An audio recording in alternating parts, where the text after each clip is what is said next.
হযরত ইব্রাহিম আলাইহিসসালামের পিতা আজর ছিলেন এক কট্টর মূর্তি পূজারী। তিনি নিজে মূর্তি তৈরি করতেন এবং সেগুলো পূজা করতেন। একদা হযরত ইব্রাহিম আলাইহিসসালামের পিতা আজর যুবক ইব্রাহিমকে ডেকে বললেন, বাবা ইব্রাহিম, তুমি এই মূর্তিগুলো বাজারে নিয়ে বিক্রি করে আসো। যুবক ইব্রাহিম আলাইহিসসালাম তখন নবুয়ত পাননি। তিনি কৌতূহলবশত তার পিতাকে জিজ্ঞেস করলেন, আব্বাজান, এই মূর্তিগুলোর শক্তি এবং ক্ষমতা কি? ছেলের মুখের এমন কথা শুনে পিতা আজর বললেন, এই মূর্তিগুলোর শক্তি এবং ক্ষমতা হলো, এই মূর্তি আসমান জমিন পৃথিবীর সবকিছু সৃষ্টি করেছেন, এমনকি আমাদেরকেও সৃষ্টি করেছেন। এই মূর্তিগুলো হলো আমাদের খোদা, তাই এই মূর্তিগুলোর উপাসনা এবং প্রার্থনা করতে হবে। এই বলে আজর সেই মূর্তিগুলোকে একটি ঝুড়িতে ভরে ইব্রাহিম আলাইহিসসালামের মাথায় তুলে দিল। অতঃপর হযরত ইব্রাহিম আলাইহিসসালাম মাথায় করে সেই মূর্তিগুলো নিয়ে বাজারের উদ্দেশ্যে রওনা দিলেন। পথিমধ্যে রাস্তায় যুবক ইব্রাহিম আলাইহিসসালামের প্রস্রাবের তলব হলো, তাই হযরত ইব্রাহিম আলাইহিসসালাম মাথা থেকে ঝুড়িটা নামিয়ে রাস্তার পাশে রেখে প্রস্রাব করতে গেলেন এবং কিছু সময় পর ফিরে এসে তিনি দেখলেন যে মূর্তিগুলোর শরীরে পানি দিয়ে ভেজা। এমন দৃশ্য দেখে হযরত ইব্রাহিম আলাইহিসসালাম মূর্তিগুলোকে জিজ্ঞেস করতে লাগলেন, কি ব্যাপার, তোমাদের শরীরে পানিতে ভেজা কেন? কিন্তু মূর্তিগুলো তার কোনো উত্তর দিল না। কিছুক্ষণ পর হযরত ইব্রাহিম আলাইহিসসালাম খেয়াল করে দেখলেন যে তার পাশে একটা কুকুর দাঁড়িয়ে রয়েছে এবং তখনও সেই কুকুরের নিচ দিয়ে টপ টপ করে পানি পড়ছে। এই দৃশ্য দেখে হযরত ইব্রাহিম আলাইহিসসালামের বুঝতে বাকি রইল না যে এই কুকুরগুলো প্রস্রাব করে দিয়ে এই মূর্তিগুলোর শরীর ভিজিয়ে দিয়েছে। অতঃপর হযরত ইব্রাহিম আলাইহিসসালাম রাগান্বিত কণ্ঠে চিৎকার করে বলতে লাগলেন, কি ব্যাপার, তোমরা নাকি খোদা? এত সুন্দর আকাশ জমিন সবকিছু সৃষ্টি করেছো, মানুষকে সৃষ্টি করেছো, তাহলে এই সামান্য কুকুরের হাত থেকে তোমাদের নিজেদেরকে রক্ষা করতে পারলে না কেন? কুকুর যখন তোমাদের শরীরে প্রস্রাব করছিল তখন তোমরা এখান থেকে দৌড় দিলে না কেন, অথবা কুকুরকে তাড়িয়ে দিলে না কেন? তোমরা কেমন খোদা? তোমরা নিজেরা নিজেদের রক্ষা করতে পারো না কেন? এই বলে হযরত ইব্রাহিম আলাইহিসসালাম রাগান্বিত অবস্থায় মূর্তির ঝুড়িটা নদীতে গিয়ে ফেলে দিল এবং মূর্তিগুলোকে নদীর পানিতে চুবিয়ে চুবিয়ে গোসল করে তাদেরকে সারিবদ্ধভাবে দাঁড় করালো। এরপর হযরত ইব্রাহিম আলাইহিসসালাম সেই মূর্তিগুলোকে বলতে লাগলেন, তোমরা যদি সত্যিই খোদা হয়ে থাকো তাহলে এখান থেকে বাজার পর্যন্ত হেঁটে হেঁটে যাবে, আমি সামনে হেঁটে যাব আর তোমরা আমার পেছন পেছন হেঁটে যাবে। এই বলে হযরত ইব্রাহিম আলাইহিসসালাম হাঁটা শুরু করলেন। কিন্তু কয়েক কদম হাঁটার পর তিনি পেছনে তাকিয়ে দেখলেন যে মূর্তিগুলো সেই আগের জায়গায় দাঁড়িয়ে আছে।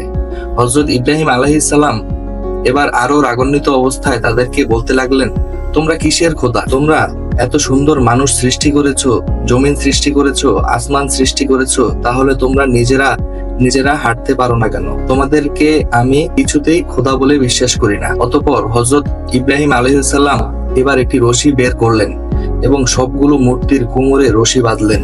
রশির একটি দিক নিজের হাতে রেখে টান দিয়ে বাজারের দিকে সেই মূর্তিগুলোকে টেনে হেঁচড়ে নিয়ে যেতে শুরু করলেন। বেশ কিছুক্ষণ পর বাজারে পৌঁছে তিনি দেখেন সেই মূর্তিগুলোর অবস্থা খুবই বেহাল। কোনোটার হাত নেই, কোনোটার পা নেই, কোনোটার আবার মাথা নেই। তারপরও তিনি সেই মূর্তিগুলোকে বিক্রি করার জন্য বাজারে বসলেন। কিন্তু দীর্ঘক্ষণ বাজারে বসে থাকার পরও তার একটি মূর্তিও বিক্রি হলো না, কারণ মূর্তিগুলো ছিল ভাঙা, আর ভাঙা মূর্তি কেই বা কিনবে? অবশেষে হযরত ইব্রাহিম আলাইহিসসালাম সেই মূর্তিগুলোকে ঝুড়িতে ভরে বাড়ির দিকে রওনা দিলেন। বাড়িতে পৌঁছানোর পর তার পিতা আজর জিজ্ঞেস করলো, কি ব্যাপার, তুমি তো একটিও মূর্তি বিক্রি করতে পারোনি? পিতার কথা শুনে হযরত ইব্রাহিম আলাইহিসসালাম বললেন, মূর্তি কি করে বিক্রি হবে? এই ভাঙা মূর্তি বাজারের কেউ কি আর কিনবে?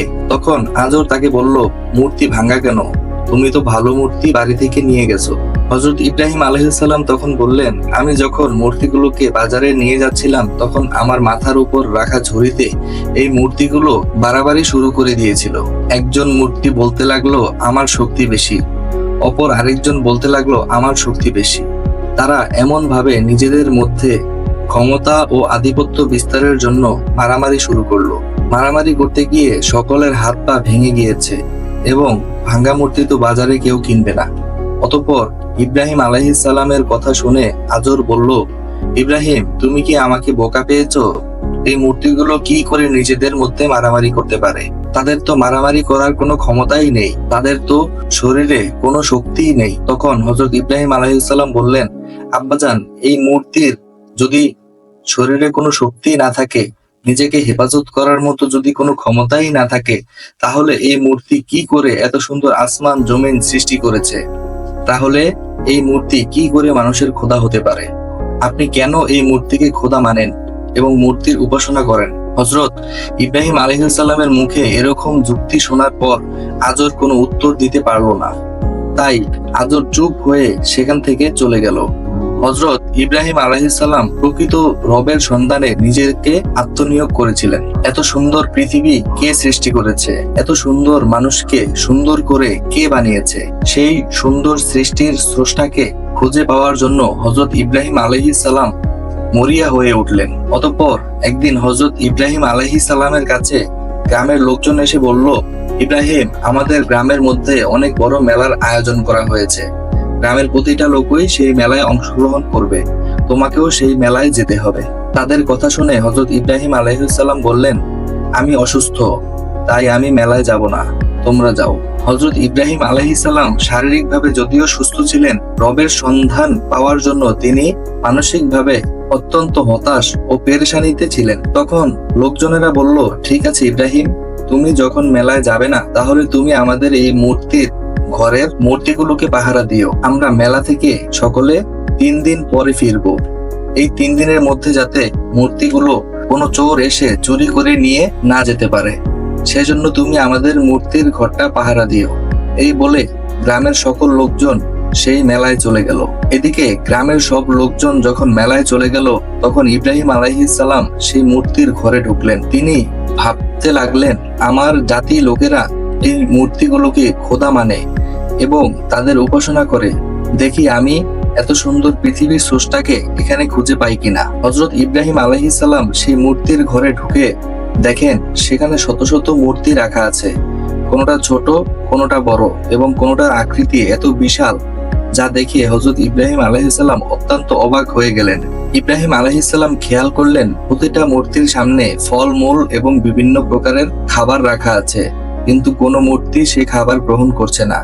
ইব্রাহিম আলাইহিসসালাম খেয়াল করে দেখলেন প্রতিটা মূর্তি হা করে তাকিয়ে আছে, কোনোটার 4 পা, কোনোটার 8 পা, কোনোটার আবার 10 হাত, কোনোটা তাকিয়ে আছে বল্লম হাতে নিয়ে, কোনোটা তাকিয়ে রয়েছে বর্ষা হাতে নিয়ে। এক একটা মূর্তির আকৃতি এক এক রকম এবং সেই চিত্রগুলো খুবই নিখুঁতভাবে অঙ্কন করা হয়েছে, আবার হাত দিয়ে। এবার হযরত ইব্রাহিম আলাইহিসসালাম সেই মূর্তিগুলোকে উদ্দেশ্য করে বলতে লাগলেন, কি ব্যাপার? আমার জাতি লোকেরা তোমাদেরকে ইবাদত করে, তোমাদেরকে পূজা করে, তোমাদেরকে খোদা মানে। তোমরা নাকি এই সুন্দর পৃথিবী সৃষ্টি করেছো, মানুষকে তৈরি করেছো, তাহলে তোমরা এই খাবার খাচ্ছ না কেন?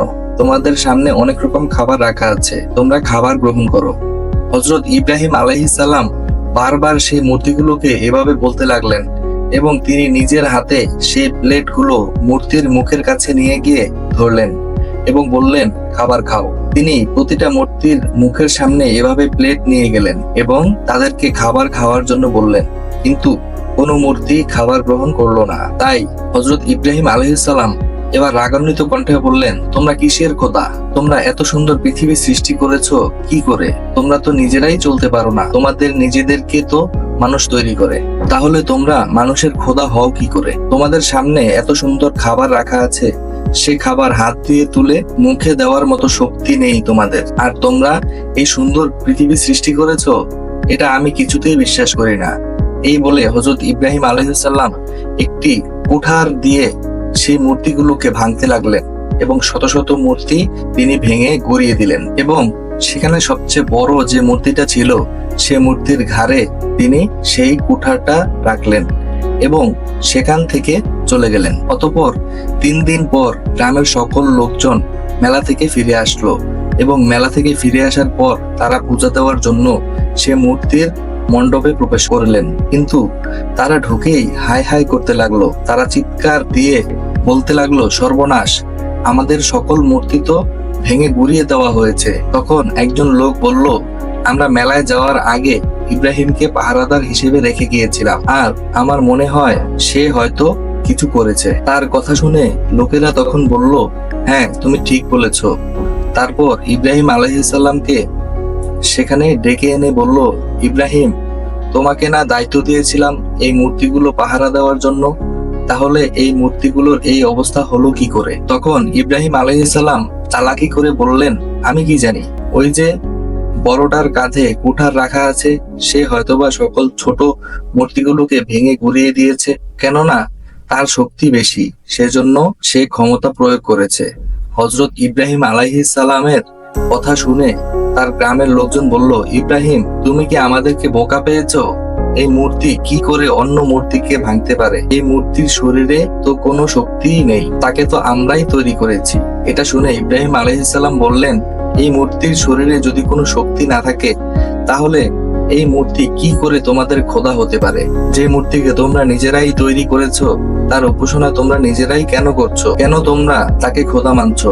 এইসব মূর্তির শরীরে যদি একটা মাছিও বসে, তাহলে সেই মাছিটা তাড়িয়ে দেওয়ার মতো ক্ষমতা তার নেই, তাই সে তোমাদের খোদা কিছুতেই হতে পারে না। ইব্রাহিম আলাইহিস সালামের মুখে এমন কথা শুনে গ্রামের লোকজনদের আর বুঝতে বাকি রইল না যে মূর্তিগুলো ইব্রাহিম ভেঙেছে। কিন্তু ইব্রাহিম আলাইহিস সালামের এরকম যুক্তি শুনে গ্রামের লোকেদের মাথা নত হয়ে গেল। তারা চুপ হয়ে সেখান থেকে চলে গেল। অতঃপর একদিন রাত্রে ইব্রাহিম আলাইহিস সালাম খেয়াল করলেন যে আকাশে অনেক বড় বড় তারা দেখা যাচ্ছে। তখন ইব্রাহিম আলাইহিস সালাম বললেন, আকাশে এত সুন্দর বড় বড় তারা, নিশ্চয়ই এগুলোই আমার রব হবে। একটু পর তিনি খেয়াল করলেন তারার পাশে একটি বিশাল আকৃতির চাঁদ। তখন তিনি বললেন, তারার চেয়েও ওই চাঁদ বড়, তাই নিশ্চয়ই এই চাঁদ আমার রব হবে। অতঃপর পরের দিন শুভে সাদিকের সময় সে তারা এবং চাঁদ ডুবে গেল। তখন ইব্রাহিম আলাইহিস সালাম বলতে লাগলেন, যেটা ডুবে যায়, শেষ হয়ে যায়, সেটা কখনো আমার রব হতে পারে না। একটু পরে সূর্য উদিত হলো। তখন ইব্রাহিম আলাইহিস সালাম বললেন, নিশ্চয়ই এই সূর্য আমার খোদা হবে। ওই তারা এবং ওই চাঁদের চেয়ে এই সূর্য অনেক বড়। দিন শেষে যখন সেই সূর্য ডুবে গেল, তখন ইব্রাহিম আলাইহিস সালাম বলতে লাগলেন, না, এ সূর্য আমার খোদা না। যেটা ডুবে যায় এবং শেষ হয়ে যায়, সেটা কখনো আমার খোদা হতে পারে না। এভাবে হযরত ইব্রাহিম আলাইহিস সালাম সৃষ্টির স্রষ্টাকে খুঁজে পাওয়ার জন্য হতাশ এবং পেরেশানির সঙ্গে দিন পার করতে লাগলেন। অবশেষে হযরত ইব্রাহিম আলাইহিস সালামের যখন উপযুক্ত বয়স হলো, তখন আল্লাহ রব্বুল আলামিন তাকে নবী বলে ঘোষণা দিলেন। ফেরেশতা জিবরাইল আলাইহিস সালাম মারফত তাকে জানিয়ে দিলেন, হে ইব্রাহিম, তুমি আল্লাহর নবী এবং পয়গম্বর। তুমি যে সত্য দিনের, সত্য ধর্মের সন্ধান করেছো, আল্লাহ রব্বুল আলামিন সেই সত্য দিনের সন্তান তোমাকে দিয়েছে।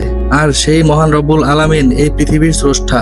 এত সুন্দর পৃথিবী এবং মানুষদেরকে সৃষ্টি করেছেন সে আল্লাহ রব্বুল আলামিন।